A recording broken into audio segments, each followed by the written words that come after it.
Welcome, Go Overseas fans, to another edition of our Whiteboard Wednesdays. My name is Tucker, and today I'm going to be speaking about the differences between EPIK, GEPIK, SMOE, and private school jobs in South Korea.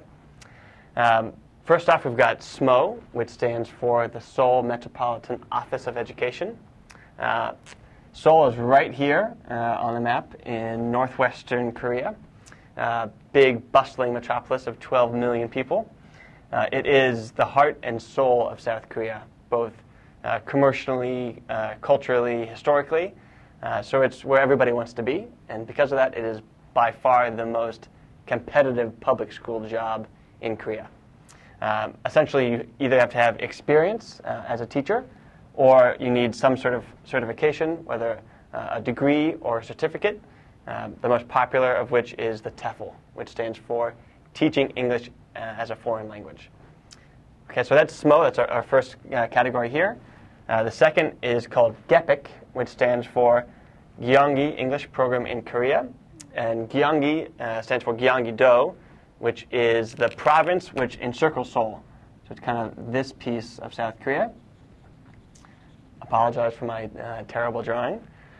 So it's kind of like the suburbs of Seoul, but because we're talking about a relatively small country, all of South Korea is about the size of Utah. This province, this donut-shaped province around Seoul, is still a bustling beehive of activity. Subway connections, buses, big tall buildings, lots of apartments. So while it's not quite as crazy as downtown Seoul, it's still a very fun place to be, and it's very close to the city center. So for a lot of those reasons, it's not quite as competitive as SMOE, but still very competitive. So experience and or TEFL, always going to help. Okay, so those are our first two, both right there in or around Seoul. Our last public school program in South Korea is called EPIK, which stands for English Program in Korea. And that accounts for teaching positions at schools throughout the entire rest of the country. And so the gamut here is a little bigger. You've got jobs at schools in big cities like Busan, which is the second largest city in South Korea. So you could go there with EPIK and you'd still be in a metropolitan environment. But say you could be in the middle of northeastern South Korea, which is really quite sparsely populated, and you're going to be able to experience rural life in South Korea. So keep in mind that with EPIK you can really do you can live in many different types of South Korea environments. And especially if you want to go live in some places a little more quiet, EPIK is the way to go. Because it accounts for the public school teaching jobs in the entire rest of the country, it's not quite as competitive. They accept about 700 teachers per semester. So it's still by no means easy to get a job with EPIK, but there's a little more breathing room there. For all of these and for private school jobs, your pay scale is going to depend on your experience and your certifications. So things like experience and TEFL, the more you have, the more school years you've been teaching, the more you're going to get paid.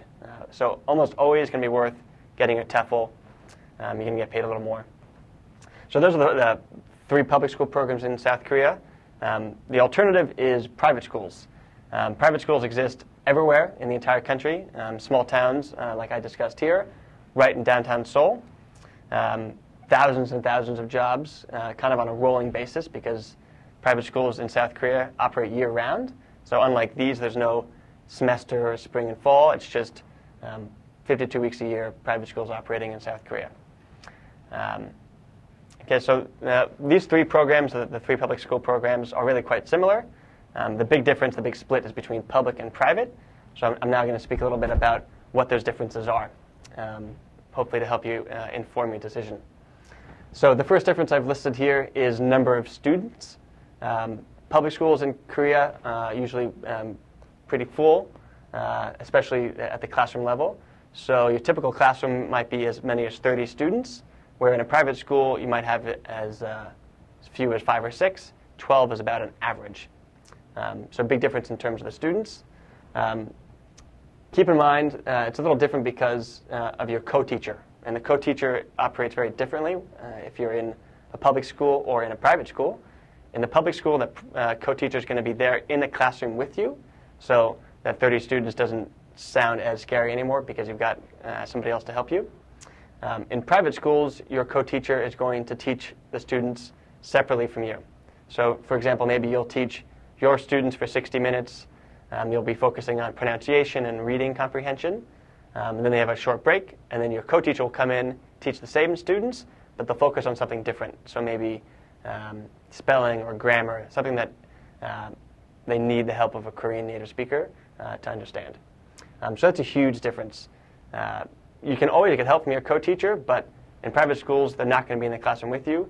In public schools, the co-teacher is going to be right there with you. Especially helpful if you're trying to discipline somebody who's speaking Korean. You don't know Korean. It's great to have the co-teacher there. Time of day, another huge difference. Public schools, not surprisingly, operate just as they do in the West. 8 to 2, 9 to 3, morning until mid-afternoon.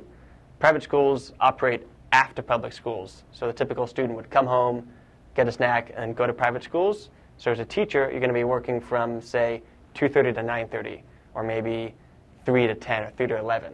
So if you're a night owl, private school is probably a great idea. If you cannot get out of bed before 9 o'clock, also a good idea. If you like getting out of work mid-afternoon, public schools are great. Locations I spoke a bit about, right? Public school jobs all over the country, private school jobs all over the country. Foreigners is the last big difference between the two. In most public schools, you're going to be the only foreigner there. Maybe a second in a big school, but it's going to be an exciting experience because you're going to be surrounded by Koreans, both students and teachers. So a little easier in a public school to make friends with Koreans because they're going to be your co-teachers, for instance. In a private school, you will almost always have other foreign teachers there. Some big private schools might have as many as 15, maybe even 20 other foreigners there. So it makes it a little more difficult to befriend Koreans because you kind of naturally fall in line with those foreigners that you're a little more comfortable with. Right? So great differences. Hopefully these will help you make a decision between public schools or private schools. If you have any questions at all, shoot me an email, tucker@gooverseas.com. Happy to help. Thanks.